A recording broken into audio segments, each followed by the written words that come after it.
People are attracted to people who will give them supply, physical attractiveness, status, praise. So you just being a nice person and praising someone could actually be what makes you attractive to them. So people may think, well, does that mean I have to stop being me? I'd say no. They may be attracted to you and you may be compelled for a minute.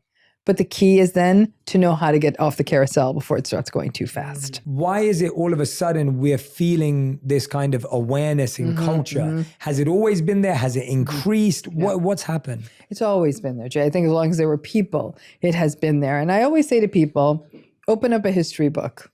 I'd say about 75% of the people they've written about in that history book were probably quite narcissistic. Narcissistic people make history. And in fact, honestly, they often are responsible for some of the greatest innovations we've ever known. Doesn't make them nice people. And I'd say, let them innovate, just don't go on a date with them. That's really what we're talking about here. So there is an out-of-the-boxness to them. There's a fantasy that they live in that they often feel compelled to create. So you better believe that they've always been there. I don't know that we would have had the leaps and bounds we've had in some ways without that, right? People have been doing narcissistic stuff to partners, children, family members since time immemorial.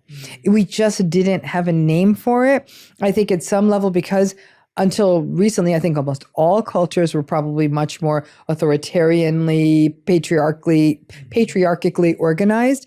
I think we're seeing sort of bigger conversations around that. So I think there was almost a strange sort of universal radical acceptance that some people are just really jerky and let's just follow what they're saying.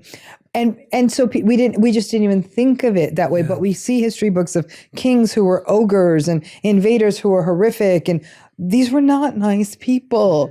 Everyone has always been having the conversations.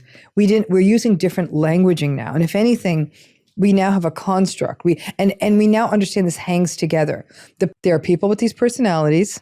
They're out there.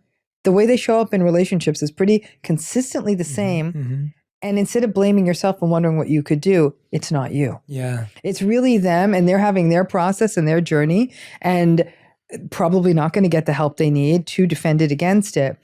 But rolling up and turning your life into a human sacrifice to please or win over or prove something to an unwinnable over person. I have watched people waste lifetimes doing this.